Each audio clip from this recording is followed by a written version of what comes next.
Peace. This is your man, L. Judge, back at you again.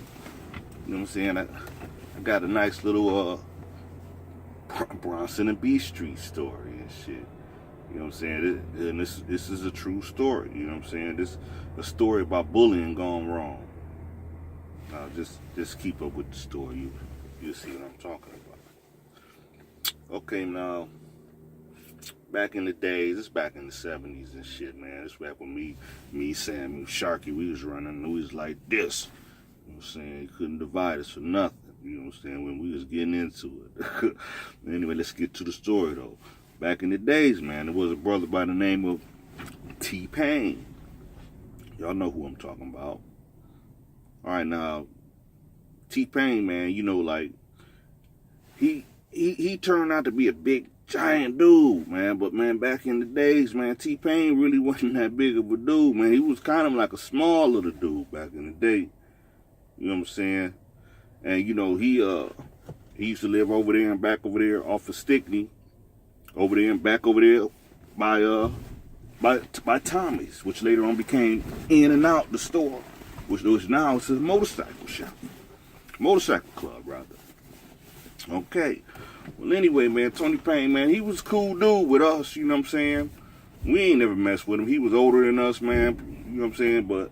And we just wasn't the type to bully on people. We never was feeling that. But anyway, man, Paine, man, you know, like I said, he was living with his mother, you know what I'm saying? And I think he was like a little church boy or something back in the days, man. You know, and he, his mother used to sometimes have him wearing a pink suit, if I ain't mistaken, and that didn't help, you know what I'm saying? So he was like a prime candidate for bullying, you know what I'm saying? So cats used to mess with him, man. Sometimes they would chase him home. He would fight you, you know what I'm saying? He would fight, you know what I'm saying? But if he could avoid the fight, he would run sometime, you know what I'm saying? So, I mean, you can't blame a man for that. Shoot, you better run sometime. But anyway, him and this other brother, man, by the name of Jay Hopper. Rest in peace, brother. I'm not going to say your full name out here. Jay Hopper. Now, these two, man, they had a vendetta. You know what I'm saying? I should do it like this. You know what I'm saying? Because they was trying to X each other out.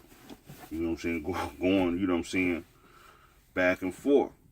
So time went by. I think Hopper, did Hopper go to the army or something?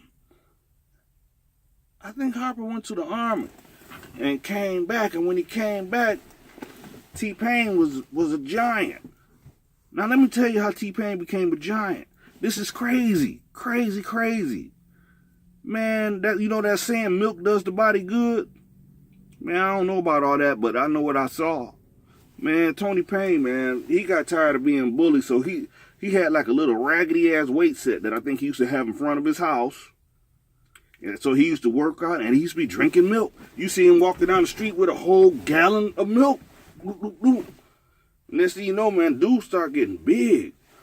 So then years went by, and then I think Hopper came back from the military or something, and they got back into it. You know how people's egos are. You know, people be like, nigga, I don't care if you big, you know what I'm saying, blah, blah, blah. You still that same sissy I used to chase.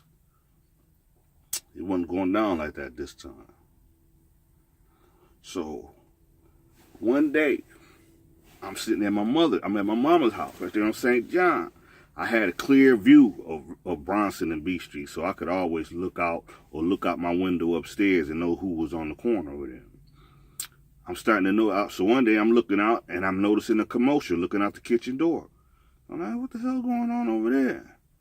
So then I look, you know what I'm saying, you know, I could tell by the body, man, by how their bodies was and how they was moving around. I'm like, oh, that's Jay Hopper and that's Hopper and Paine. I said, look like they about to get into it. Now people starting to move in.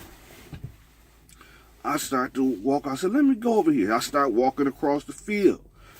Man, I see Paine.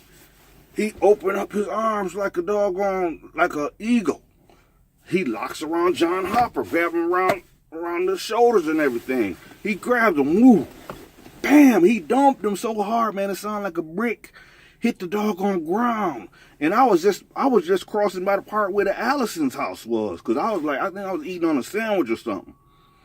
I heard him, man, his head hit. And then I started seeing T-Paine jumping up and down, Donkey Konging on top of a hopper. I'm like, oh, man, this ain't looking good. So by the time I get over there,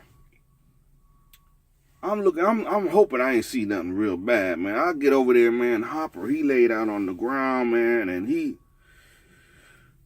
was snoring, man. He was out cold, man.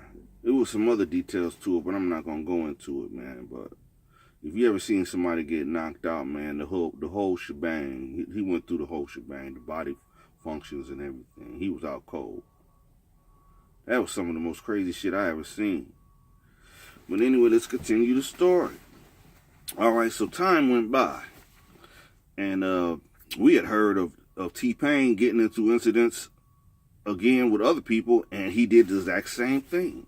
See, that's why it's very important to watch people. Know their signature move in every doggone thing. Watch people, man. Study their body English, you know what I'm saying? Understand, study them, how they talk. When their voice gets high and when it gets low, understand what they're doing. Watch their eyes and everything. Now let's get back to the story. So like I said, so my boys and I, we knew his signature move. You know what I'm saying? Not only did we know his signature moves, I think we even discussed what to do just in case we run into that situation. That's how much we was on it back in the day. You know what I'm saying? So, all right. So time come by. Now that between what happened to him and Harper, that was in the BC era. That was before the crack era. Now let's go into the DC era of Al Stickney. This is during the crack era. Okay. Golly. Okay. My ex old lady, my kid's mother, put it that way, baby mama, that's how y'all like to say it, whatever. She's working at the spot where Tony Paine's old lady was working at. They decided to go out one night. It was on Friday. She had my car. I had this deuce and a quarter. I had a 78 deuce and a quarter I used to drive, you know, because my man Marcel, he used to drive one, and he told me the secret to the car, so I got me one too. We drove him like that. My man, not Marcel. Love you, brother. Okay, so they go out. I guess Tony Paine didn't want his old lady to go out that night. So Tony Paine, he fussing at my old lady and fussing at his old lady. So when my kid's mother, when she drives off, Tony Paine kicks my car. Man, my car ain't do nothing to you. But anyway, they come back, you know what I'm saying? The next day, my old lady like, hey man, I ain't hit nothing. Tony Paine, he kicked your car. You know what I'm saying? I'm like, what? She said, yeah, he got mad and he kicked your car. I'm like, what the hell he kicked my car for? I'm like, that don't make no sense. He said, well, whatever. You know what I'm saying? 'Cause being a man, you don't take out stuff on other people's cars, other men's cars. You just don't do that. But anyway, the next day is Saturday. So I'm like, man, so remember, like I said, don't ever let people get away with bullshit. Because you give somebody an inch, they'll try to take a mile, and then you mess around and do something stupid, and then something that was real minute could turn into something big. So let's continue. So the next day, I'm kicking it with my man Junkie Jones. You know what I'm saying? I had my kid's mother drop me off out Stickney. You know what I'm saying? Because I didn't drive too much because I didn't have driver's license. It was foolish for me to be trying to get money trying to drive a damn car. So I get dropped off out there.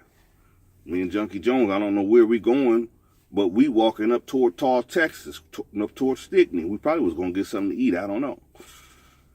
So as we walking up Stickney, what do you know?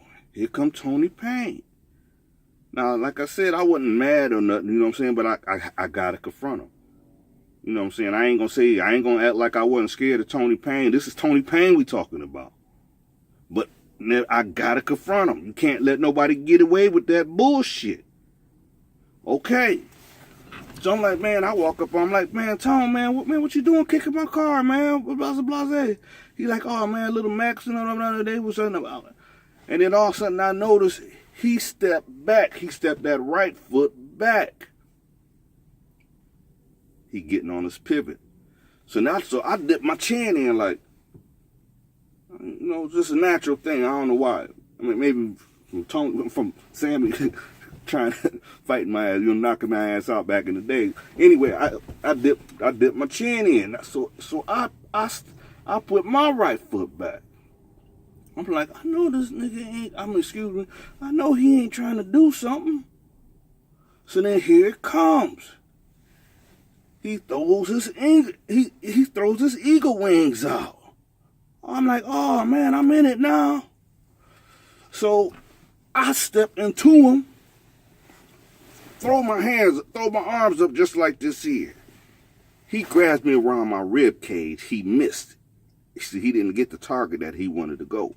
You know what I'm saying? Sometimes a big dude, you better get, never mind that. But anyway, he grabbed me around my rib cage. I come down on his head, lock in. Man, put me down. I'm telling you, put me down. So he was forced to have to put me down. He put me down. He like, oh, little Mac, I was just playing. No, you wasn't playing. I ain't mad at him or nothing. You know what I'm saying? That was 30 years ago, probably.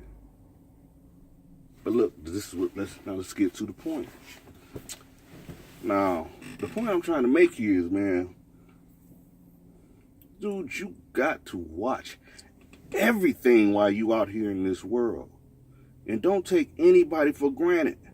And when somebody come at you with that bullshit, you got to shut it down off the top. Because something real small could turn into something real big. You see, I was forced to have to say something to this man. I'd rather have walked away. I didn't want nothing to do with it, but I had to. Because if I let him get away with that, next thing you know, somebody like that will be going up and just coming, grabbing up on you, going up in your pockets. Or whatever. And then now your ego is twisted, and you might mess around and be like, I'm not going to let him get away with it. You done did something stupid. So, man, you got to shut everything down. And like I said, pay attention to every damn detail. Man, out here in this world, I'm telling you the truth. I would love to become a vessel of love and just spread kindness all over the place. But this world ain't going to let you do it. So you better stay vigilant and protect your neck. Peace. Crazy B.st kids.